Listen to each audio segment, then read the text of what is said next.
I pledge allegiance to the flag of the United States of America and to the republic for which it stands, one nation, under God, indivisible, with liberty and justice for all.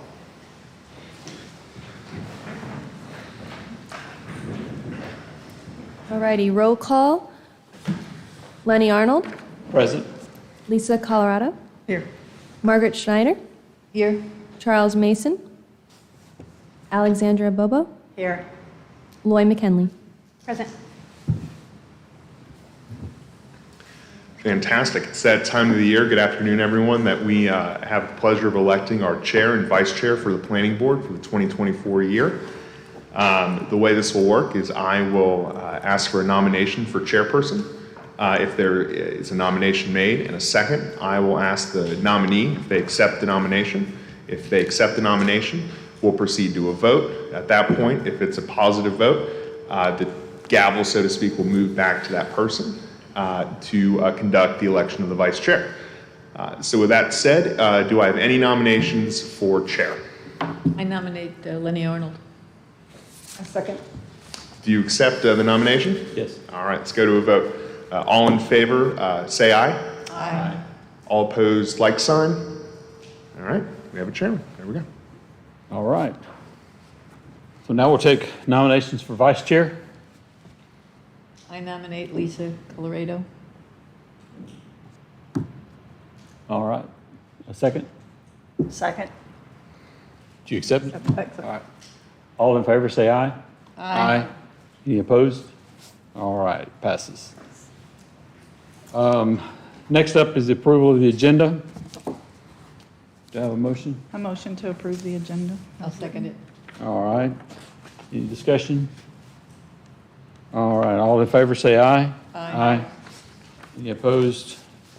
Passes unanimously. And then next up is approval of the minutes from December the 4th meeting. I move to approve the minutes of the December 4th, 2023 meeting. A second. All right. Any discussion? All right, all in favor, say aye. Aye. Any opposed? All right, first thing up is unfinished business, 2025 comprehensive plan update. Chair, if it's okay with you, staff want to know if we could swap new business and unfinished business, so C1 could go first, just for an introductory of staff. Yeah, that's fine. Anybody? Introductory of staff. Yes. Thank you, Mr. Chairman. I appreciate it. Randy Stevenson, some of you know me, some of you don't. I'm like a bad penny. I'm back for a period of time, so we'll see if we can move forward. Before we started talking with you about comprehensive plans and things like that, I want to make sure y'all knew everybody, so I'll do that. We have to my right, my left here, Devin Talley, who's a senior planner, planner 2. Will be operating with us, will be working a lot. She's covering the CRA for us as well as some senior planning duties. I've got Corey Hall back here. Obviously, I'm new too. Corey Hall is planner, and he's handling a lot of our day-to-day activities relative to permitting, relative to some of the long-range stuff that we're doing as well. And then Lauren Wiltsey is our principal planner, and he's going to be talking to you in a minute about where we're at with the comprehensive plan, just to kind of keep you up to date. I wanted to have a meeting just to introduce you so you know who you're working with and to kind of get things on track for the coming year. We do have some things that are going to be coming your way in terms of projects fairly shortly if things pan out the way they seem to be panning out now. And if you have any questions on any updates for any projects, I'll be happy to answer those, or staff will be happy to answer those and let you know where we're at and what we can expect in the near future. Fair enough? Sounds good. Great. Yes, ma'am. Can I just request that we get a copy of that in writing, who the staff is and what their duties are? That we get a copy in writing so we can put it in our book of who's who and what they do? Yes, Thank you. we can do that. Mhm. Yeah, I'll get that together and I'll send it out to the board. Thank you.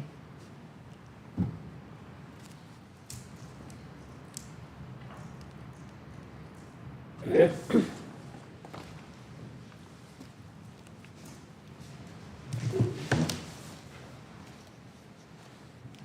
To give you a little bit of update on the comp plan process since last time we met, as we got going into some further research with the status of where we really are at the city, the 21-22 update that you did a while back was recognized by the state as meeting our 7-year ERA requirement, which kind of gives us the state doesn't look for another major update until 2028 for us, but that doesn't mean that we still don't need to update and work on the comp plan. So right now there's this past year, maybe year and a half, you as a planning commission and the city commission approved a couple of PD plan development projects that require a map amendment, zoning map amendment.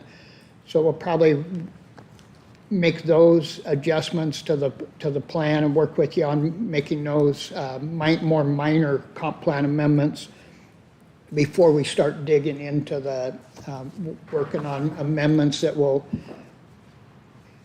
move the time frame. The two things that we're outstanding on right now is the new law requires a 7-year kind of time frame plan and a 20-year time frame, which will require us to look at the different elements of the comp plan and make sure that our schedule in there, like our levels of service and things that are dated, are extrapolated out to meet those time frames. And so it'll take us a little bit to look into those things to kind of figure out what is our level of service for some of those entities and capacities and things like that for into those two time frame futures, the 7-year and the 20-year time frame.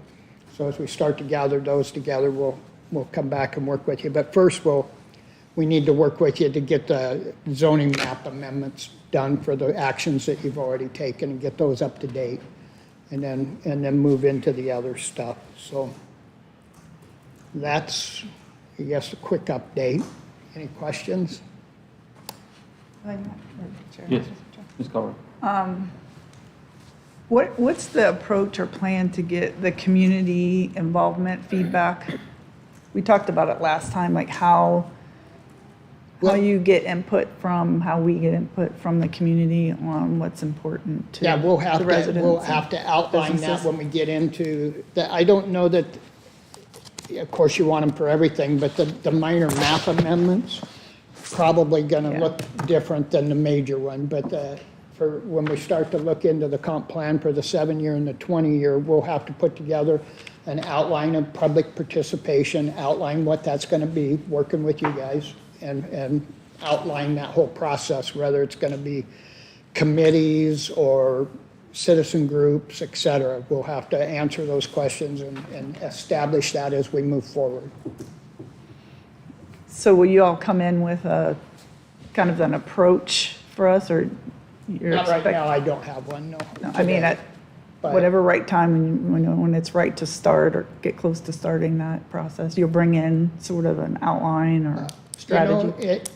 As we get looking at this, the next, if the 7-year plan, extending it for 7 years, we can probably do that with the local, minor process. We may not have to bring anybody in because a lot of that work, when you did your current comp plan, the city adopted some policies in there that, like our capital facilities plan, it adopted the current plan and there's some language in there so that automatically amends each year when the city updates its capital facilities plan, automatically gets incorporated in. So a lot of that type of work has been done, so it's more minor amendments, but extending it out 20 years, we need to look at the vision, we need to look at all that, and that'll require establishment of, a work group, a citizens group, et cetera, to make sure that our vision is still the same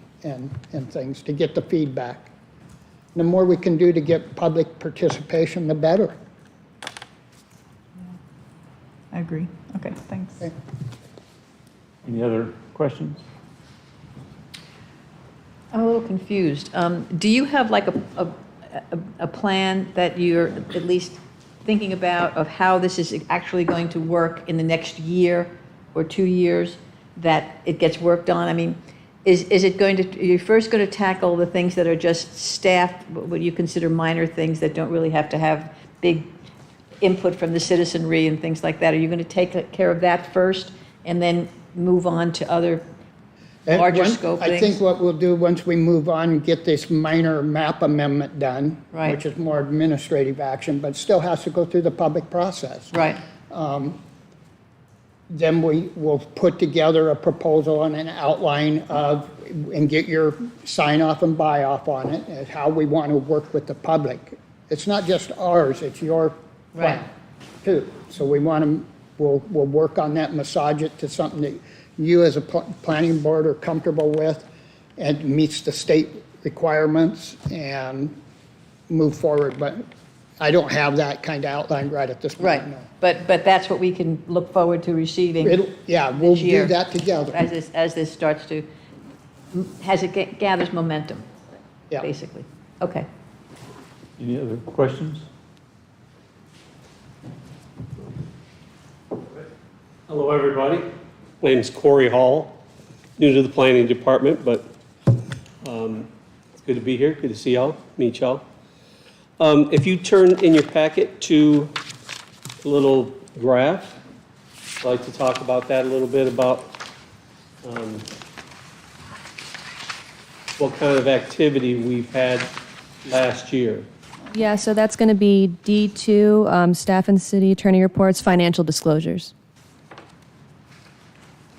All right, so basically, we had 4,575 building permits, or permits, I should say, all types of permits, but a total of 4,575. Within those permits have to go through many different departments. You've got sewer and water, engineering, planning, and of course, inspections as well. So these are just the high-level permits. So the amount of activity beyond this is amazing. If you look at the chart, the bottom one is the building permits. That makes up about 2,200 of the 45. And then the BTRs make up another 1,300. And out of the BTRs, there's about 600 vacation rentals, BTRs, that tie together with that. And just, I'm kind of tracking them as we go as well, just so that we can maybe get a little bit better at our reporting, but basically to show you what's happening through last year, at least, the activity levels that we had to process. So are these open permits, not necessarily These are all open and completed. closed? These are all completed. Okay. Yep. And we get about anywhere from 250 to 300 requests for permits per week, is what it's been averaging so far.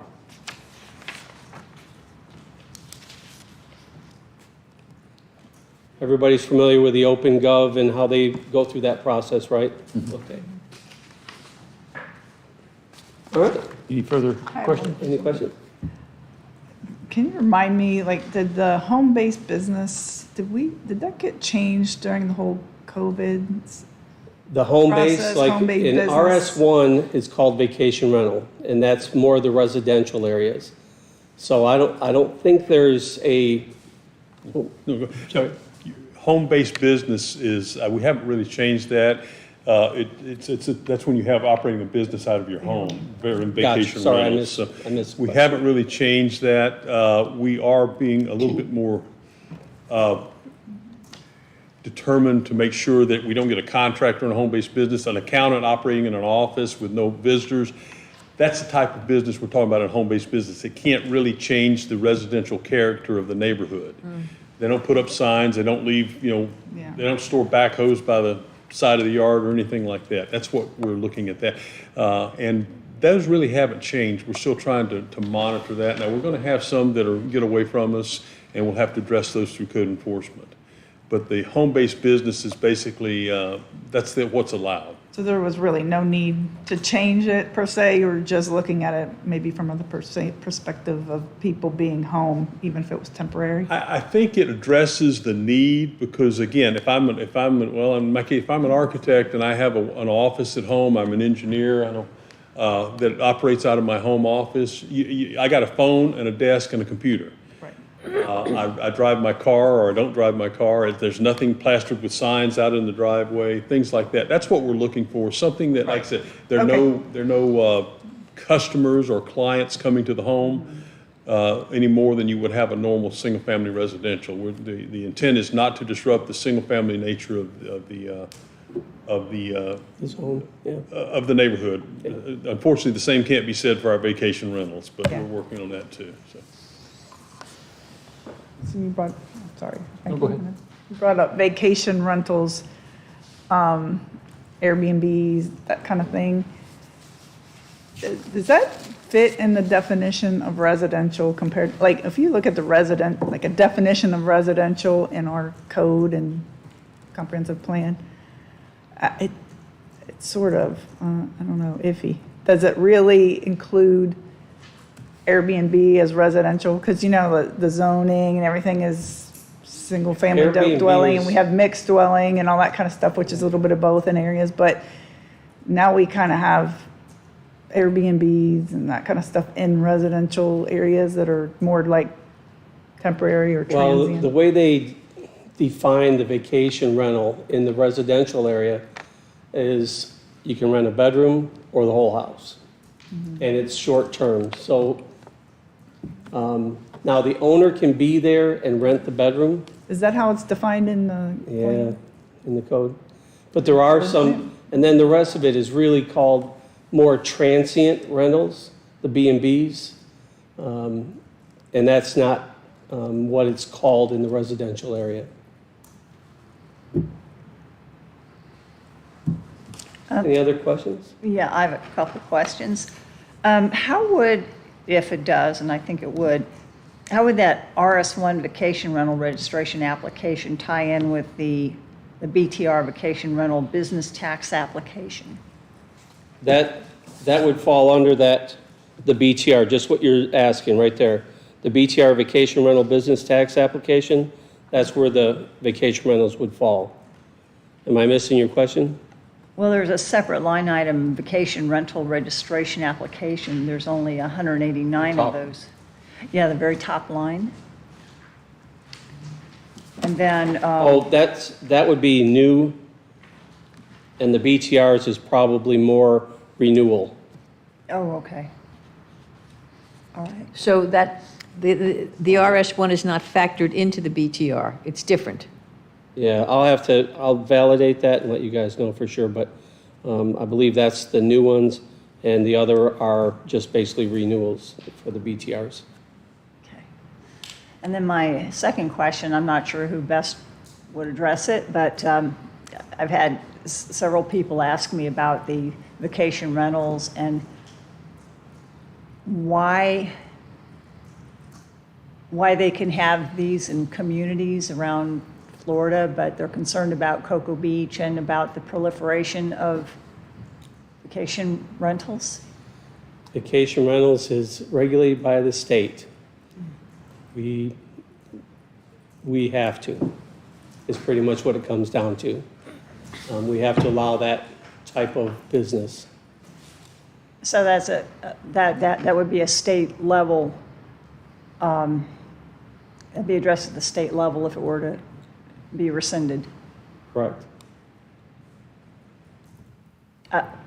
Is there anything local communities can do to, I guess, put like limits on it or? Well, and when it comes to that, yes, but it's still limited. We still have to follow the statutes of the state. Well, last year we did put restrictions. All cars have to be in the driveway, they can't be on the Exactly. street.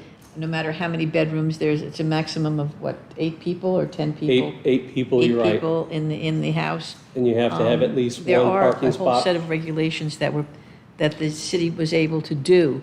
But Corey's 100% right. This is, If somebody has, if someone wants it rescinded altogether, they have to contact their state legislator about that, because we can't. I mean, we can do, as a city, can do just so much to try to regulate it, but we can't make it go away. So are the people who are, who have these vacation rentals, are they residents of Not Cocoa always. Beach? And Not can you always. require them to be residents if No, they're but going to have? That was part of the restrictions last year, that they have to either be there themselves or have a responsible representative within 45 minutes to Yeah, there is respond to a a time complaint. limit that they have to respond by, you're right.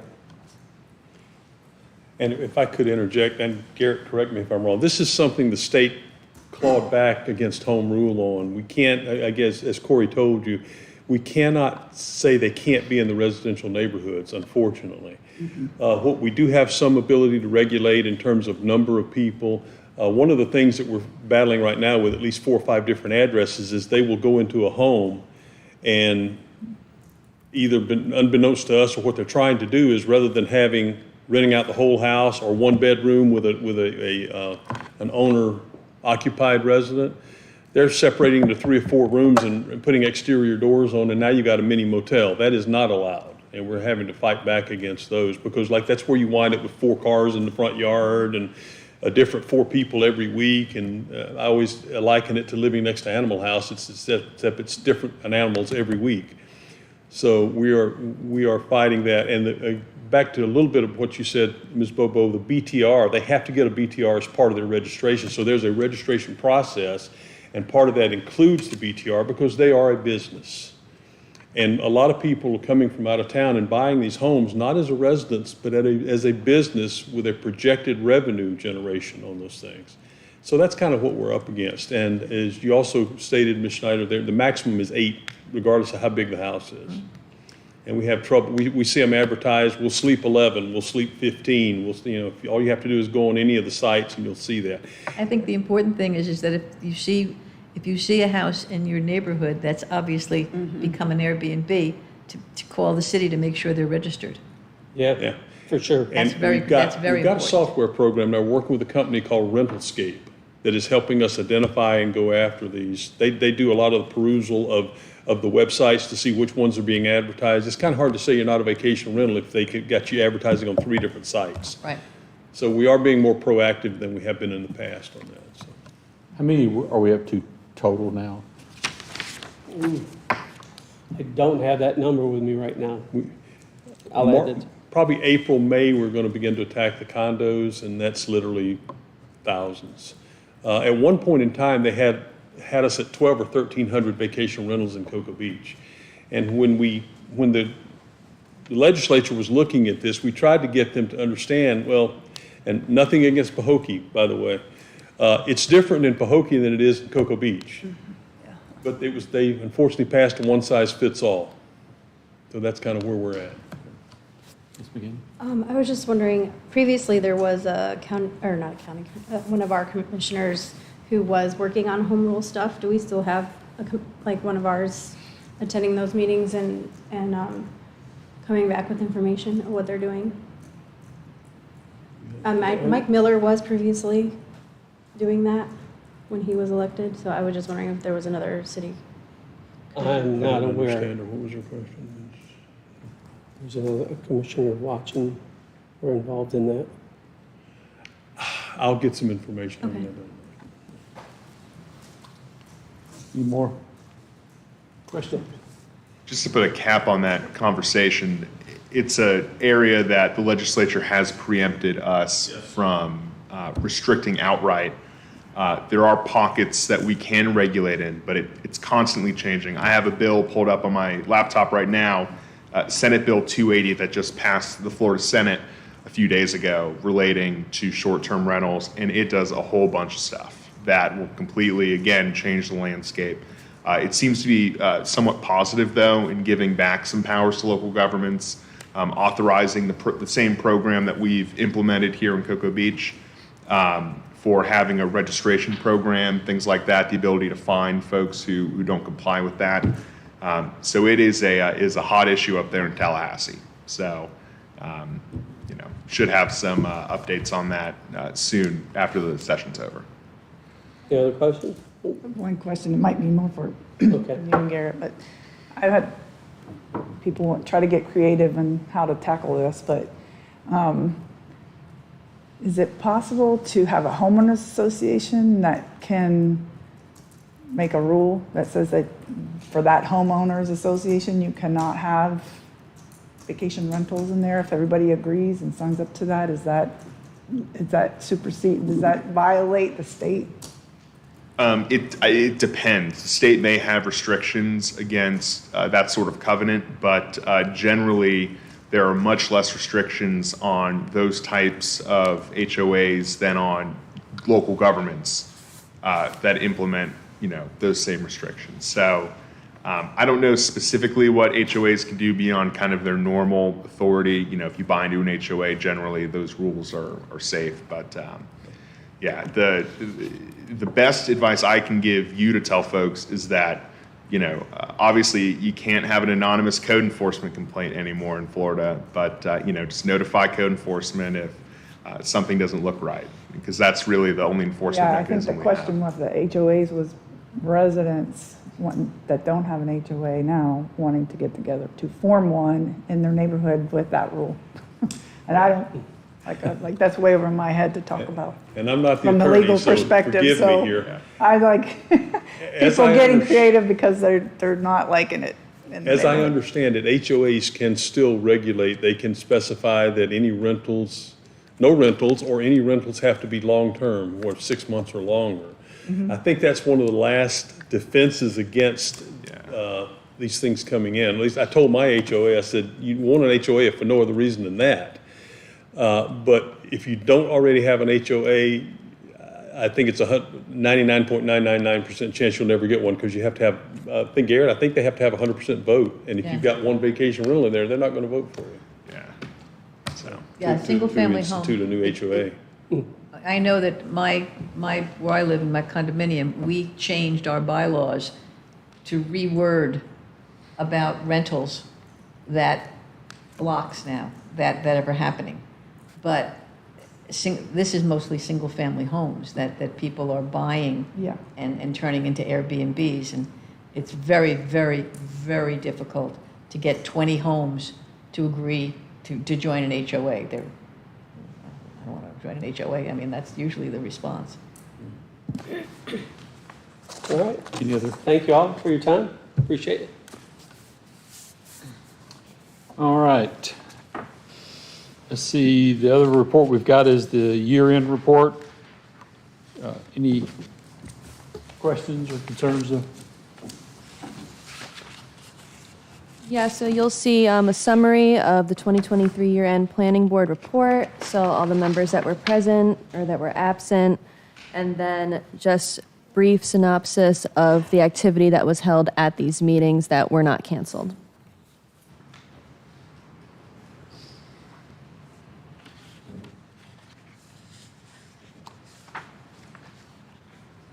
Okay.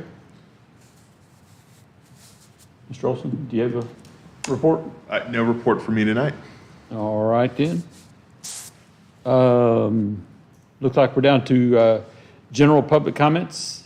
Anyone from the public like to speak? No comment. I just want to meet the new staff. All right.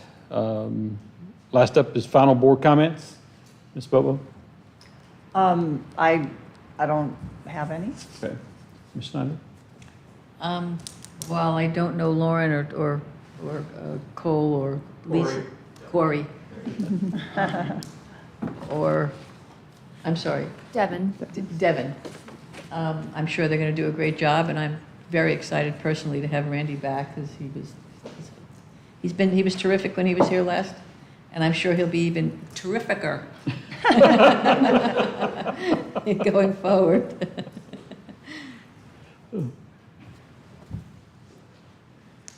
And I appreciate that. We didn't have it on the agenda, but I wanted to take this, allow you an opportunity, if you have any questions just in general about development or developments you've heard about, If it please the chair, I'd entertain any of those questions you might have, just to give you an update. This is kind of a meet and greet for us, so Yeah. just so you'll know what's going on and what the status is. The bigger projects, things like that, I'll be happy if anybody has any questions to answer those for me, or at least try. Well, you know me, I'm very interested in pursuing something that helps us to create more affordable housing in the city for our first responders or the people that we need here. And whether that be a density bonus in the form of a density bonus for any new developments that come along, or even some sort of a fund that, because we're going to probably, I think my own opinion is we're going to have a lot of tear downs now and rebuilding. Maybe a fund that if you redo the structure that's currently on the property, that maybe you should put some money into a fund for affordable housing. I'm very, very interested in that, and I really would like to see that. And if you'll recall, we did do a density bonus. I'm sure you understand, the density in Cocoa Beach is bifurcated, I call it. Right.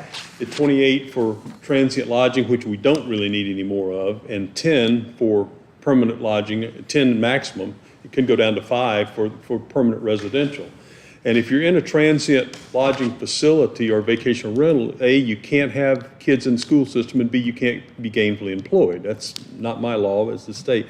So when we looked at the property up on 520, we were able to reverse that and get permanent residential units of 1,500 square feet or less that can be considered permanent residence, but at a density of 28 units per acre, just in that specific area and some other very defined areas within the city, to try to do just what you're talking about, rather than somebody trying to look at a house, or they can this is more along the lines of an apartment type residence that might be a little more amenable to on the affordable side. It's hard to picture affordable housing in Cocoa Beach, but we are trying to look at that. And as Lauren was talking about the comp plan, that's one of the things we need to maybe address a little bit better as we look at that 20-year time span there, that 20-year forecast. Ms. Colorado? Yeah, kind of along those lines, like what's the latest on the West End and the West Gate? And I guess I saw the commissioner took the Glass Bank project off of the last agenda and the one on 520. How long you like, all those. Okay, Weston, obviously it's a big rubble, pile of rubble. They're hauling it off. I think they got 2 trucks running pretty much full time. That's coming down. The latest, my conversation with Coral Gables is the latest is probably late April, early May for any meaningful construction. If you recall the history of the project, the Marlin that sits right in the southeast corner of there, we knew the sewer line was tied in with the International Palms. They actually went south and went through one of the buildings, actually went underneath the kiddie pool. You're sitting by the kiddie pool on a nice recliner, and there's a 4-foot sewer manhole right underneath you, and then it went out. So we had to unravel that, and as I understand now, this last year they've discovered the water lines were also entangled, and they had to make sure the Marlin continued with water service while they were doing this demo, and that slowed them up a little bit. But I would say probably all the plans are in review right now. As you can imagine, it's quite a large set of plans, but probably late April, early May is the latest projection that I have. We just on the Drift project, the one I just mentioned up on 520, we just cleared up a little entanglement on their DA. Their DA is recorded. I have yet to talk to them, but my presumption is that they'll be probably moving forward fairly quickly. So now that that's been cleared up, I'll try to keep you up to speed on those with and we'll probably pass along some of the information on these on a regular basis every meeting as far as what has changed. The Pier or Westgate, we have a meeting with them on Friday to begin to move that project forward. Hopefully, they've been tied up trying to negotiate with the county on the access to get equipment to the north side of the pier to continue the beach renourishment program, which is important to everybody here. If you've seen our beaches after the hurricane, we usually fare better than others. They were wanting 20 or 25 feet, and my concern was they want 20 or 25 feet easement, and they're transporting this property to the site on a 12-foot lane. So I was trying to put the two together, but I understand from the applicant and their representatives, that they're close to getting that resolved. I'll know more Friday after we meet with them, so. And what about the project over by the Hampton Inn? By where? The Hampton Inn. There was oh gosh. On the other side, Across on the- the, Yeah, on, here, down on, Next to the kind of by the church. church. Hampton Inn and the First Marriott. United Methodist something. Church. The two hotels there called that are something. together. Oh, right, Yeah, the Hampton Inn. into Surf Drive? Yeah, Okay, right. I have not contacted them either since I've been back, so I'm not sure. That was 24 units back Right. there. I think they've closed out some of those houses. They were in pretty bad repair, need of repair.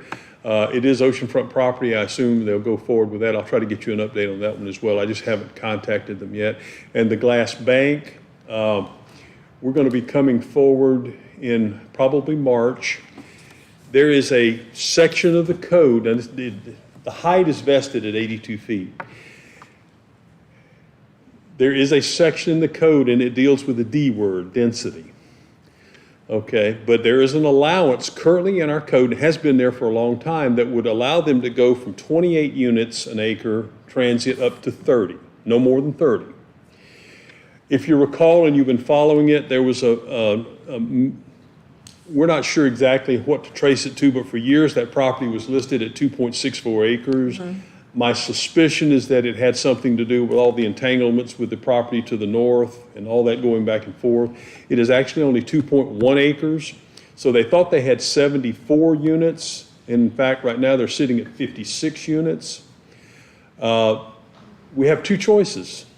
Right now, as it appears, we can entertain the variance for 4 additional units across and make it 60 and get a nice mixed-use retail hotel type of unit with a restaurant.